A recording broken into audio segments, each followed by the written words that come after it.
I am here with Dan Raven-Ellison. Hi. London has been given the first ever national park city status. London, the world's first national park city. Come and enjoy, because life's too short, really and truly. And London, wow, what an amazing city. So, greener, Healthier. And wilder. Well, I live in Exeter now, but I used to live in London. And living in London, I began to just wonder why it was that when I visited national parks right across Britain, I could go on walks and go on adventures and go and experience nature and have a great time. But when it came to my city, London, a city of 15,000 species of wildlife, as many trees as people, incredibly culturally, linguistically diverse, why my city couldn't be a national park too. So I asked the question, what if we made London a national park? What if we made London a national park city? And just shared that question with lots of other people until that seed blossomed into an incredible world first national park city here in London. And how long ago was that now? When did that actually begin? I mean, London National Park City launched in 2019, and the campaign started sort of 6-7 years before that. So it took quite a while to persuade lots of people that a city could be a national park. But here we are, and now, a few years on, not only is there London National Park City, but actually today, at this moment, Breda National Park City has been announced in the Netherlands, the first in the European Union. Yeah. A few weeks ago, we had Chattanooga National Park City in Tennessee, the United States. Mm-hmm. And a couple of years after London, going back, we had Adelaide as well. So we're blossoming into a wonderful little family. How many continents have we got left to go? This tree. It depends on how you count your continents, isn't it? I think I think Antarctica's not going to happen anytime soon. Yeah. 3 or 4 continents to go, but Yeah. It's not so much about how many continents we're on. I think it's more about the idea that, look, we desperately need cities to be radically greener, healthier, wilder, cooler, fairer places to live. Absolutely. And national parks give us a vision and a framework and a landscape approach for achieving that together. So I think that there are hundreds, if not thousands, of cities that could benefit from thinking of themselves as national park cities. So we'll see how far it goes. Okay, so you convinced Sadiq Khan and everybody to declare London to be the world's first national park city. And then you decided, what else did you decide to do after that? Shortly after that, actually. Well, actually, yeah, there was a lot of overlap between the two. I think that there was a big part of my practice, I guess, actually in walking. I'm a former geography teacher, so professionally, I was training children for a long time to go on field trips and go and explore and do DOV and that kind of stuff. And then I sort of left the classroom to work on various geography projects, which always brought together walking and exploration with thinking about how we can make places better. So things like walking from the edge to the centre of Salisbury's ecological footprint, or walking across entire cities like Mexico City or Mumbai, but the route reflecting the distribution of deprivation within those sort of urban areas. You have to ask me about Earth in 100 Seconds in a moment. Definitely. So these different projects which bring together walking and exploration. And in the campaigning for London National Park City, I was joined with and worked with people around giant spiral walks through the city to reimagine London as a national park city, walking with artists, politicians, academics. What if we made London a national park city? Or walking from one side of the city to the other, saying, well, what if we made London a national park city? See, that was actually, people ask me, like, how did I get involved? Or what first kind of brought you into the concept? And it was the kind of the spiral walk around London and seeing that happened. And back when, I guess, Twitter was a space that was really good for that sort of thing. That's how I kind of came across you. I didn't know that. That's really cool. Yeah. Okay. So, and I think for that point, I was exploring London. I had this thing that I wanted. I didn't really know London that well, and I was trying to find routes and different things that people are doing, and that's where I came across the sort of spiral. But as a I don't know, a project or a marketing tool, an exercise in connecting obviously with different councillors and different wards and everything. It was amazing. But another thing as well we were just talking about was the 100 seconds route. What's it called? It's called Earth in 100 Seconds. Earth in 100 Seconds. Which is there a new one? That's the new one. That's the new one. What was the first one? Well, it's the first one was the UK in 100 seconds. Yeah. But just to rewind a moment, Yes, for anyone sir. who doesn't know, the spiral walk Yeah. was about, you know, inviting people on social media to imagine London as a national park city by hearing the voices of lots of people as we did this spiral walk. But the spiral walk was a 600-kilometre walk starting up in the north of London in Enfield, spiralling through all the boroughs, going through as many parks as possible until we ended up, a group of us, on a bridge, on a bench near Temple Station, which, according to the army, is like the sort of geographic centre of London. Yeah. So it's an incredible spiral that other people can replicate. So it was about going for a walk and telling a story and sharing that idea with others. So I'm very interested in how you can use walks, which, get us thinking differently about the world. And as part of the campaigning for London National Park City, I actually did a project where I started walking across all the national parks in all the cities in the UK, and was really tuning into this sort of narrative in the media of basically saying that Britain was full. Britain's full. We can't have more houses. We can't have more nature. We can't have more migrants because Britain's full. And I was like exploring the country on foot, thinking, well, it's kind of full of stuff. I'm not sure it's really full of people. Like there might be a lack of investment, but it's not full. And interesting at the time, President Trump was in power back then as well, in his first time, as being president, and he was saying something, America's full.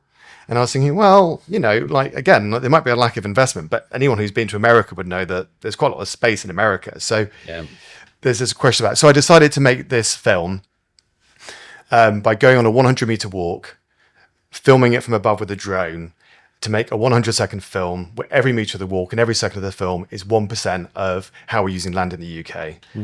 And essentially it reveals that, about 5% is houses and about half is used for milk and cheese. Yeah. And so, from my agenda, I would like to see Britain being radically more wild and better for nature. And a little bit less milk and cheese would do that.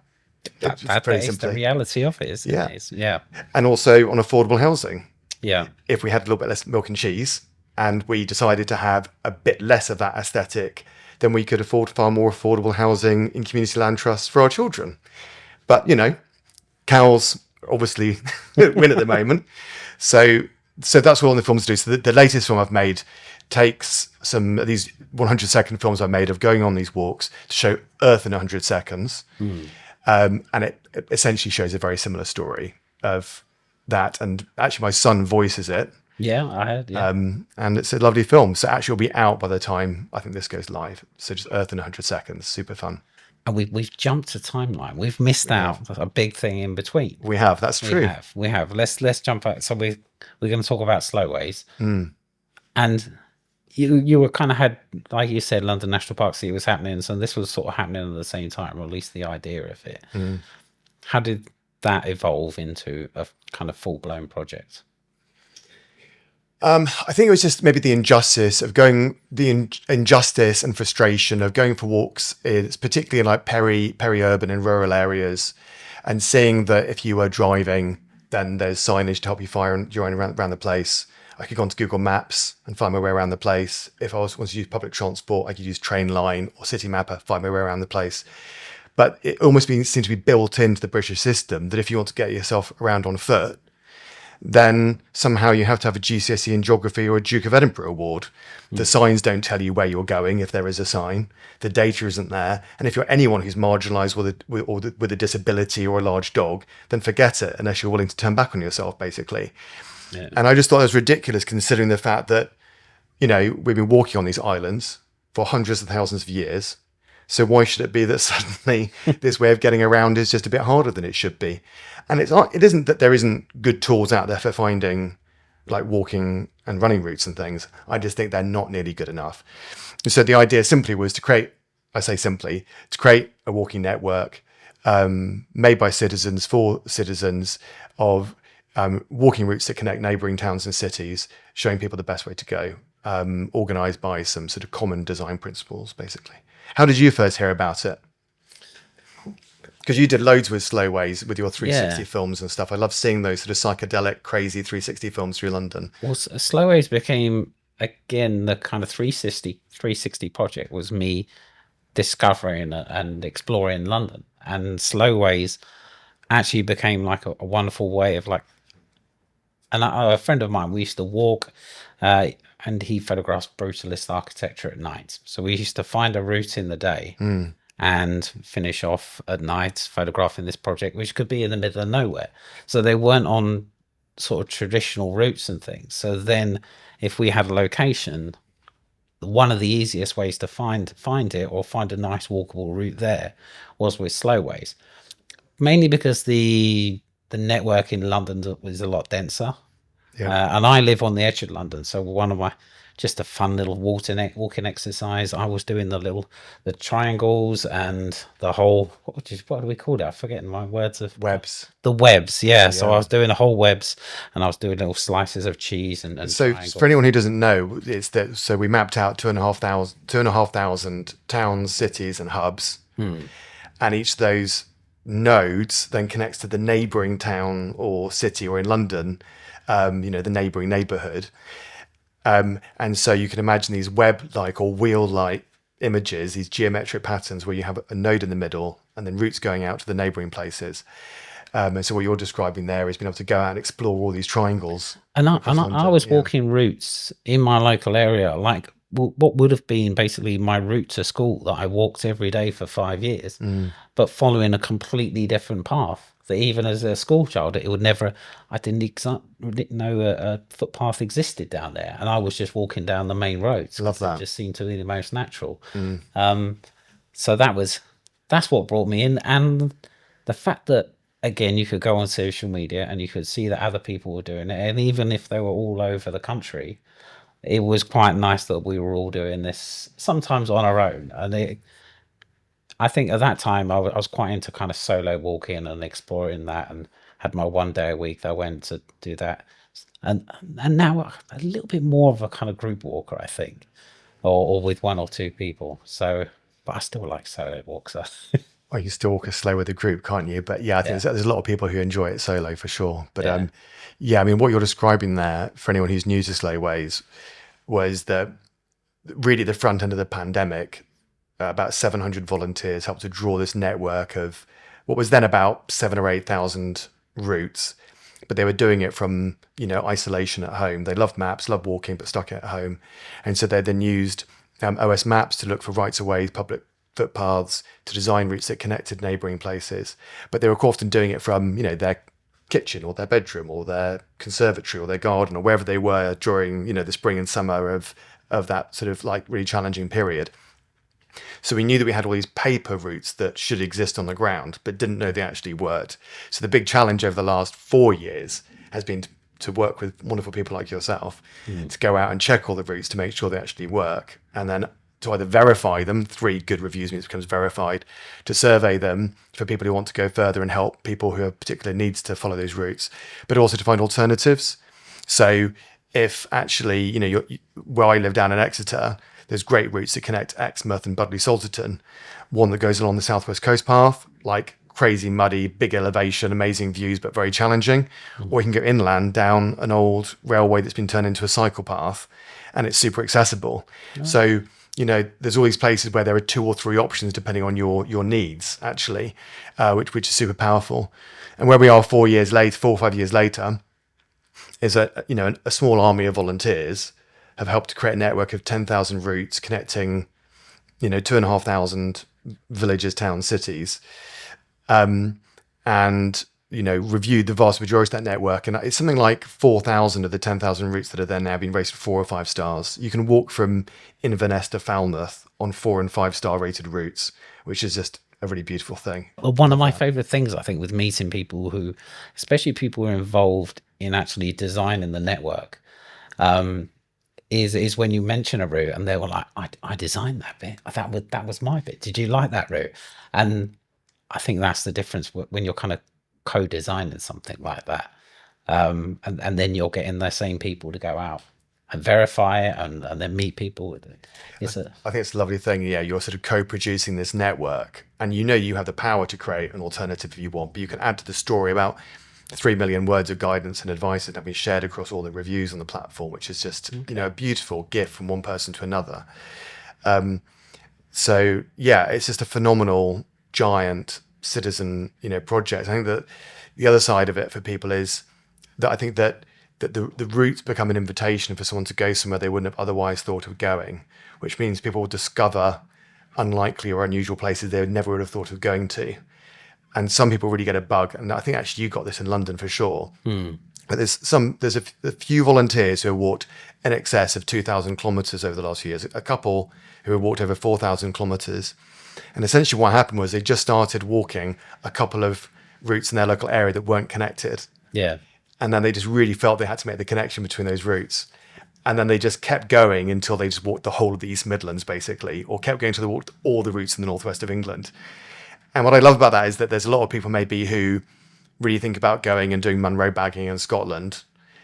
And actually that's technically... You need to explain. Yeah, well, Munro bagging means Yeah. going and hiking all the highest peaks right across Scotland, which Oh, okay. is technically challenging, both in terms of your mountaineering skills to survive climbing the biggest mountains, but also just getting to or from them. But with slowways, they're quite often routes that, start and end at a train station. There's a Tesco to pick up a meal deal. You're going to be walking through a bit of urban area, a bit of wild area, back into an urban area again.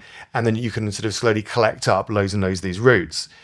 And as a geographer, what I quite like about that is that you can really build up your spatial imagination and your sense of place of where you are.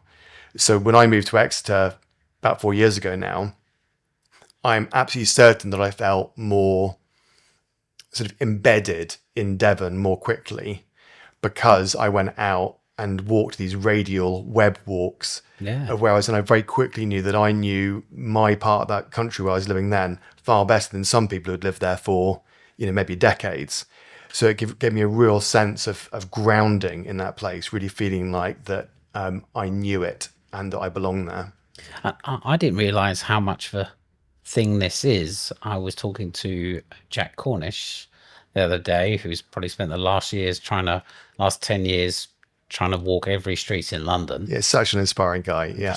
Yeah. But there are so many people out there, and I can't remember the name of the website, of people who are just walking every street in their town or in their city, and it's really, really popular. And I keep meeting people going, "Oh yeah, I did that in Lewisham a couple of years ago," and yeah, it is. You even in places that you've lived for years, as we were talking about, getting that new sense of space.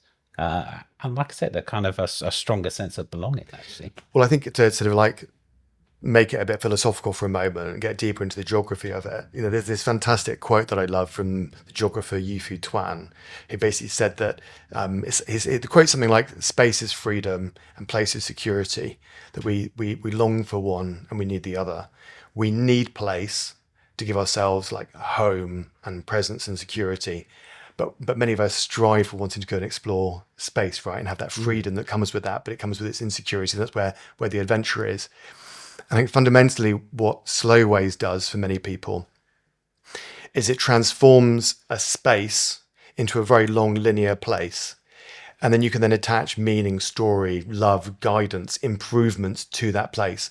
And you just have to look at that with like what's happening more deeply now with the Southwest Coast Path, with Rainer Wind's book, the Salt Path. Oh, yeah. Where a place that otherwise for many people would have just seemed as this sort of big expansive space where maybe they would feel nervous to go and explore, they'd have no attachment to, that actually they could start attaching themselves to this story and following in the footsteps of someone that they trust and that they're inspired by. And I think many people talk about walking being the thing that really enables sort of Homo sapiens to sort of really be so successful, if we're successful in the world.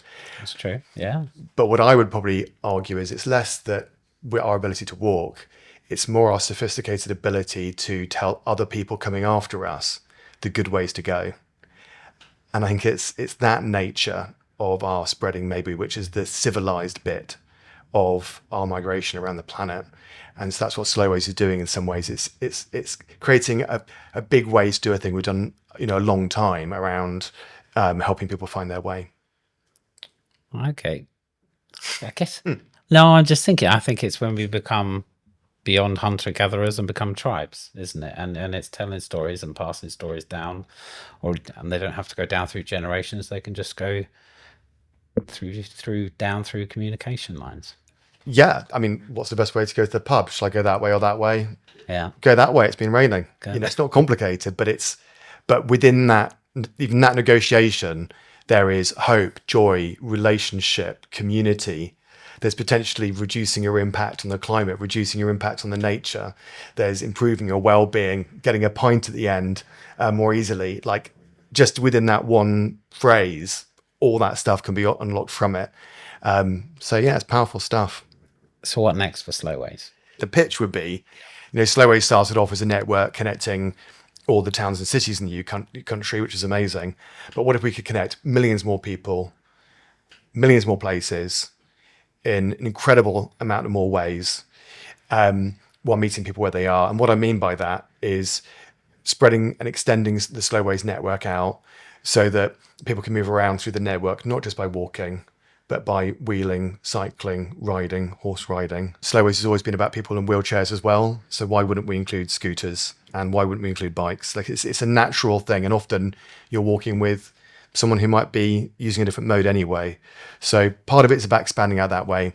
But it's also saying towns and cities is great, but let's also connect up all the nature reserves, all the beaches, all the hilltops, all the mountain tops, all the shops, all the pubs, so that people know the best way to go to get from A to B, or combine those to make a circular route. And the bit that I'm really excited about that's super innovative, I think, is we've done that learning you've described around creating this sort of principle-based network where our volunteers have created a network based on our design principles. But we want to share our tools so that community groups, schools, charities, organizations can create their own networks based on their interests and needs. So yes, that might be someone you trust or an organization you trust saying this is a great way to go if you're using an adaptive cycle, or if you're a family who's trying to go on a great nature walk. But it's also about, trying to sort of create this network that means that people can also follow, their interests as well as their needs. So often we hear that, about routes which mean that, if you've got a dog, or if you've got that wheelchair use, then here's a way to go.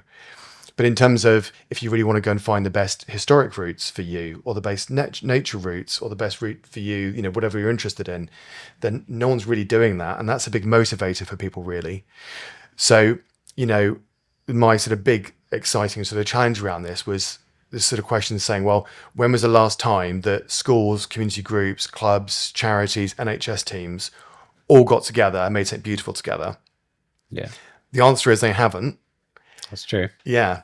But I think that any one single path can have, 1,000 different people wanting to walk it for 1,000 different reasons, or want to hear from the leadership of 1,000 different people in terms of why they might be motivated to walk that particular path.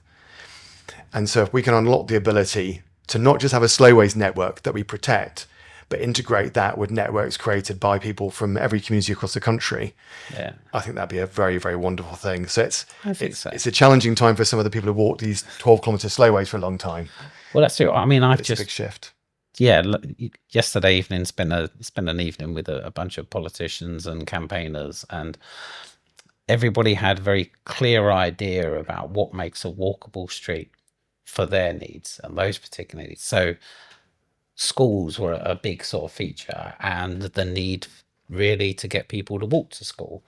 And for a street to be walkable, it can't have pavement parking. So is that the kind of sort of thing that you're kind of working towards? Is it schools making, routing out the safest, perhaps low traffic, low pollution kind of routes, and creating their own little micro? Yeah, with Slowways, we had our own design principles. And I think we want to allow some people to work with some universal design principles, but also to have their own. And yes, it might well be that there's a school or an organisation that does great work of active travel routes to or from school want to suggest to parents, good ways to walk those journeys. That could be part of it. What I'm more excited about, probably, because Living Streets already do fantastic stuff in that space. There's people already doing a lot of that work.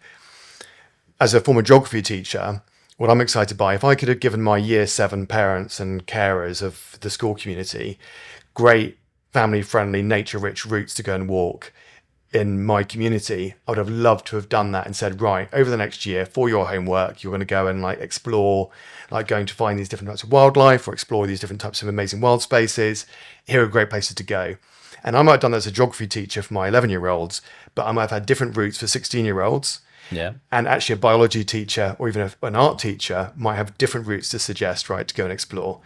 So imagine if a school shared, great circular routes to go and explore local community as a school community. And that was a gift to the community, as almost like also a counterpoint, I guess, to just some of these challenges we have in society around, people not connecting with nature enough and not knowing their area enough, maybe that kind of stuff. But then you imagine if one school did that, but what if the neighbouring school did that and other neighbouring schools? Actually, we'd have a model there and the tools to create a network of child-friendly, nature-rich routes for 11-year-olds that cover the whole country. If enough people joined in, which then means if you're on holiday up in, Cumbria or something from London, then maybe the local teachers there have suggested, yeah, this is a great place to go if you're with someone who's, 6.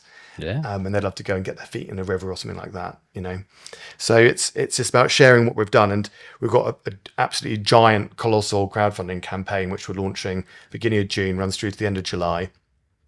And it's very, very ambitious because what we want to do is extremely ambitious because we're taking it seriously. It's a serious matter. We're about, improving life for people, potentially extending people's lives so people have longer, richer lives. That's the business that this is about in terms of active travel and time outdoors together.